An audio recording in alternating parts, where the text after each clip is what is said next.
Porque um protesto contra o PL da dosimetria terminou em confusão e pancadaria nesta quinta-feira na Faculdade de Direito da USP em São Paulo. O evento, organizado por movimentos sociais aliados ao governo, foi marcado para relembrar os 3 anos dos atos na Praça dos Três Poderes, em Brasília. A tensão teria começado com a chegada de figuras políticas ligadas à direita ao local. O ex-deputado estadual Douglas Garcia, o vereador Rubinho Nunes e o vereador de Vinhedo, Malcolm Mazzucato. Eles gravavam então vídeos questionando os militantes sobre as acusações de golpe, quando, em determinado momento, os ânimos se exaltaram. E Garcia foi alvo de socos, quase sendo atingido por uma barra de ferro, inclusive, e levando, claro, a revidar. O Centro Acadêmico 11 de Agosto, entidade que representa os estudantes da Faculdade de Direito e também um dos organizadores do ato, afirmou que a confusão é resultado das ações dos conservadores. Vou começar com o Luiz Felipe Dávila. Dávila, nós já tivemos aí, no ano passado, então, um judeu iria participar de uma atividade lá, ele foi impedido de falar lá. Agora, mais uma vez, nós temos toda essa confusão. Quer dizer, é a defesa da democracia, liberdade de expressão, livre pensamento, contradições, então, né? Pensamentos contraditórios, mas na prática, a democracia dessa gente é outra, né, Dávila? Boa noite. Boa noite, Marcelo Matos. Com certeza é outra democracia. É o centralismo democrático, né? Eles têm o monopólio ali do que é... Aliás, na universidade, a esquerda tem quase monopólio, né? Então, quando vai alguém da direita, eles sentem que alguém está entrando na torcida inimiga, a opositora, como é o caso do PT. Mas eu me lembro a frase fantástica de Roberto Campos, que dizia que o PT é um partido de trabalhador que não trabalha, de estudante que não estuda e de intelectual que não pensa. É exatamente isso. Não consegue argumentar e aí tem que ir para a pancadaria. Uma manifestação que deveria, sim, ter a visão de dois lados, principalmente na universidade. A universidade deveria sempre ser o templo do debate intelectual, do embate de ideias, porque é para isso que serve a universidade. A universidade não serve para criar hegemonia de pensamento, não serve para doutrinar. Isto é a deturpação do papel da universidade. Mas esta liberdade de pensar, de opinião, de debater ideias, há muito tempo não existe nas universidades brasileiras, porque ela se tornou hegemônica da esquerda, principalmente a USP aqui em São Paulo, né?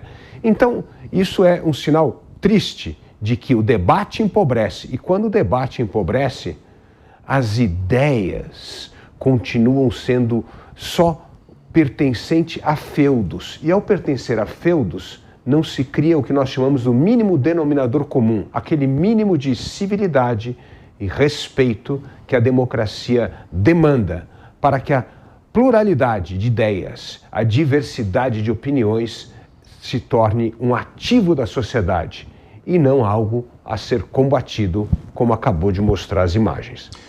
Roberto Mota, muito boa noite. Claro que vão dizer que eles foram provocar, que não puderam se conter. Essa é a desculpa padrão. Seja bem-vindo. A esquerda ama a diversidade, desde que seja diversidade na esquerda. Boa noite, Marcelo. Boa noite, meus colegas de bancada. Boa noite à nossa audiência. Qualquer um que se oponha à esquerda é chamado de fascista e precisa ser eliminado. Essa ideia tem um pai. Ele se chama Herbert Marcuse, um filósofo com muitas aspas, da chamada Escola de Frankfurt. Ouçam o que Marcuse diz no seu livro A Crítica da Tolerância Pura. Abre aspas. A tolerância libertadora significa intolerância contra movimentos de direita e tolerância em relação a movimentos de esquerda. Marcuse é estudado na maioria das faculdades do Brasil. E E a gente falava essa confusão que aconteceu também com a questão judaica, né? O André Leistia, que foi impedido de, portanto, ele compareceu lá na faculdade e foi impedido de participar, evidentemente, do evento, também deu toda uma confusão. Diego Tavares, queria que você participasse conosco também para analisar essa questão aí. É muito fácil falar em liberdade de expressão, mas a página 2 sempre vira rápido, né, Diego? Muito boa noite. Boa noite, Marcelo Matos. Boa noite, meus colegas de bancada, nossa audiência aqui dos Pingos nos Is. E é exatamente isso que os meus colegas disseram, Marcelo Matos. A democracia pregada pela esquerda é a democracia na qual você não tem o direito de discordar. É a democracia desde que você siga, sem contestar, a cartilha de ideais, a cartilha de valores, a cartilha, o manual de militância da esquerda. Vendo essas cenas aí na USP, como o Dávila disse muito bem, numa universidade, a maior universidade do país, local que deveria ser o palco de discussões, o palco justamente do confronto de ideias, muita coisa se explica da situação atual do nosso país. E me lembrou um episódio muito marcante de um professor da UFRJ, se eu não me engano, Mauriásio, um conhecido comunista que fez um discurso a alunos da UERJ pregando justamente a violência contra opositores, um discurso no qual ele dizia que, como relembrou o Mota, no campo da esquerda, com os tais dos fascistas, não se tem diálogo, com fascistas só se tem o combate. A questão é, a definição de fascista fica na discricionariedade de quem é de esquerda, de quem congrega desses valores de esquerda. Então, eu acho que isso tudo pede uma grande reflexão, porque isso dentro de uma universidade não é normal, não é algo que nós podemos normalizar. Alunos da maior universidade do Brasil, eles não podem se dar ao luxo de praticar a violência quando contestados em suas ideias. Que espécie de adultos nós estamos formando nessas universidades se, ao estudarem na maior universidade do país, custeada pelo dinheiro do pagador de impostos, não são capazes de contestar um opositor no campo das ideias, são obrigados a partir para a violência diante da sua ineficiência no debate. Então, realmente são cenas tristes, cenas lamentáveis. Eu faço votos aqui e tenho certeza que muitos dos que estão nos assistindo também, de que os agressores, nesse caso, paguem pelos seus crimes. Afinal de contas, dentro de uma universidade, inviabilizar o debate também tinha que ser considerado um crime contra a própria democracia. Agora, Dávila, a gente imagina, né? Nós vivemos já um ano de eleições, a polarização está cada vez mais presente mesmo, e sempre teve também. A gente pode até a questão da violência ser maior hoje, mas sempre houve um campo polarizado, muitas eleições, PT e PSDB, e agora houve essa mudança, direita, esquerda, mais aí propriamente dita. Mas é um termômetro do que a gente pode esperar esse ano, infelizmente, aí um ano com violência aí nas campanhas? Espero que não. Espero que esse seja esse impulso juvenil, mas espero que as campanhas sejam mais civilizadas, que se debatam ideias. Aliás, eu entendo que o Brasil está cansado dessa briga que não leva a nada. Olha o que está acontecendo no Brasil. Nós estamos hoje vivendo com a taxa de juros mais alta do mundo, a maior inadimplência na história do Brasil, a maior violência. Não dá para ficar com esse espírito juvenil prevalecendo sobre as questões que realmente importam ao eleitor. E eu entendo que se os candidatos não tratarem dos temas que importam ao brasileiro, ao eleitor médio, ele vai perder a eleição, porque ele vai parecer uma pessoa completamente desconectada da realidade das pessoas. Então eu espero, quando chegar a campanha, que os candidatos, pelo menos, tenham capacidade de debater propostas e ideias e endereçar aqueles problemas que hoje afligem o brasileiro, notadamente violência, inflação e juro nas alturas. Tudo isso que acaba destruindo empresas, prejudicando o brasileiro que não consegue pagar suas contas em dia e principalmente aterrorizando a população com a escalada da violência. Nós tivemos aquele episódio no final, praticamente de 2025, o deputado Glauber Braga, né, que é do PSOL lá do Rio de Janeiro, ele numa audiência lá, ele saiu chutando um integrante do MBL, aqui Movimento Brasil Livre, aqui de São Paulo, inclusive. Esse caso foi levado lá evidentemente, para o Conselho de Ética, e aí ele seria quase que cassado, fez tudo, depois ele sentou à mesa, ficou lá, nós tivemos a truculência na ação lá da Polícia Legislativa, e no final das contas ele conseguiu uma suspensão. Mas são dois pesos, duas medidas, né, Mota? Porque se fosse, de repente, o Nicolas Ferreira que fizesse isso, o que o pessoal iria pedir em relação à cassação dele, Mota? Marcelo, eu queria apresentar uma visão aqui um pouco diferente, né? Ao contrário do que o Dávila disse, eu não acho que isso é uma coisa infantil. Eu acho que essa disputa, esse confronto de ideias que acontece hoje no Brasil, ele está por trás dos problemas mais graves que nós enfrentamos. Não adianta a gente discutir soluções para a segurança pública se existe uma parte dos políticos que acha que o bandido é um pobre coitado que não deve ser preso. Não adianta a gente ficar falando de responsabilidade nas contas públicas se uma parte dos políticos acha que dinheiro público foi feito para gastar e que dívida é uma coisa boa. Então, por trás dos problemas mais graves que nós enfrentamos hoje, está a ideologia de esquerda. Que é essa ideologia que está manifestada nessas imagens que nós estamos vendo. Salvo engano, me corrija se eu estiver errado, Marcelo, essa confusão aconteceu na Faculdade de Direito, não é isso? Exatamente. É da Faculdade de Direito, eu gostaria de lembrar, que saem os promotores de justiça, os defensores, os magistrados e os ministros das cortes superiores. Que tipo de profissional vocês acham que faculdades como essa estão formando?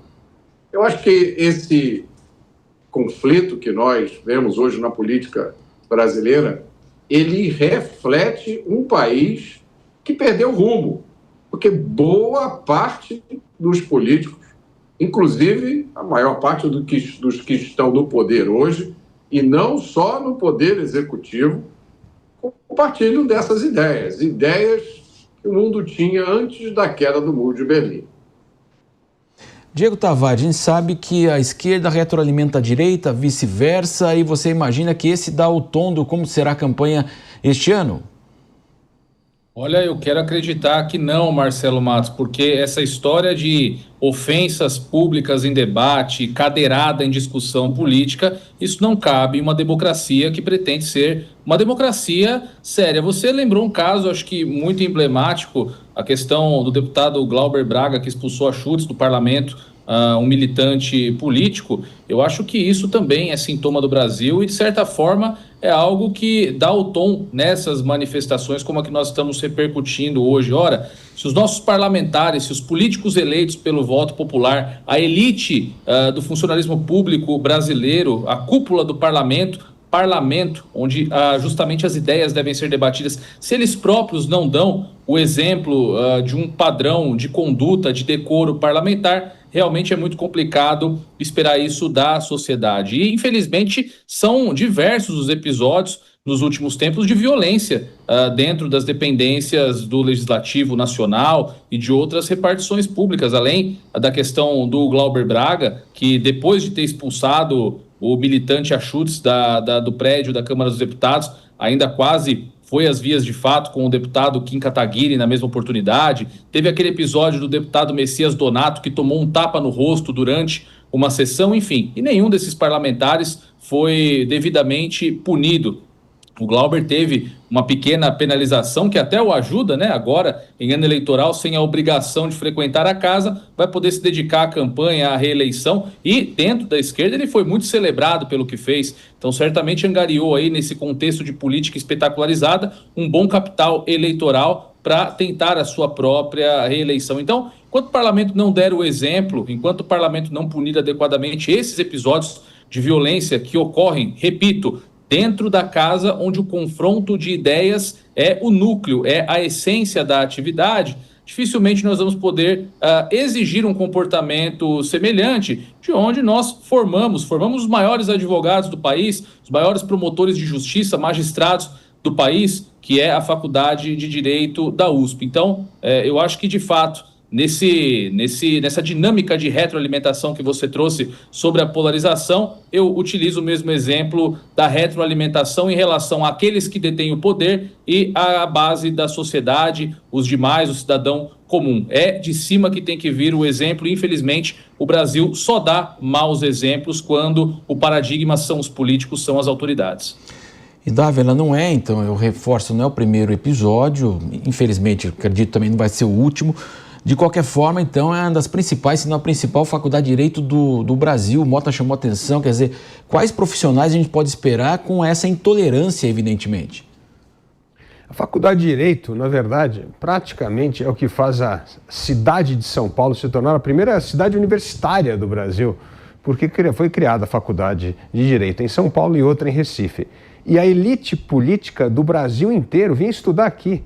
Isso foi fundamental para criar uma hegemonia em torno da defesa dos interesses nacionais, de preparar esses estudantes para a vida parlamentar, para a vida pública. Todo mundo passou por aqui. Então vinha gente da Bahia, vinha gente do Piauí, vinha gente de Santa Catarina, do Rio Grande do Sul, todo lugar vinha estudar na Faculdade de Direito. Então esta heterogeneidade brasileira, ela acabou sendo moldada pelas ideias, pela pluralidade de opiniões da Faculdade de Direito. E isso foi o grande trampolim para a política imperial e depois para a Primeira República também. Agora, hoje, a Faculdade de Direito em São Paulo não tem mais nada a ver com aquela faculdade que tinha no seu pressuposto fundamental formar a elite pensante, a elite política, a elite jurídica do país. Isso se perdeu completamente. Ficou isso aí, esse bando de gangue invadindo, incapaz de debater ideias e tendo que ir para os vias de fato do uso da violência. Isso mostra a degeneração não só da universidade, mas do ensino no Brasil, do ensino universitário, que vem numa decadência absurda. Isso mostra que nós não estamos formando o nosso capital humano. E é muito difícil ter uma democracia vibrante quando nós temos uma qualidade do capital humano tão mal formada, de tão baixa qualidade. E principalmente quando a gente está falando numa universidade de elite. A gente está falando que a USP, a São Francisco é o que há de melhor na Faculdade de Direito. E olha o que ela oferece, o que há de melhor está oferecendo isso. Você imagina o que há de pior. Então, Marcelo Matos, isso mostra um Brasil que não se preocupa com a formação do capital humano, com a formação da sua elite, porque isso é elite, quem entra nas melhores faculdades. E isso mostra que a degeneração da democracia também acontece pela degeneração do capital humano.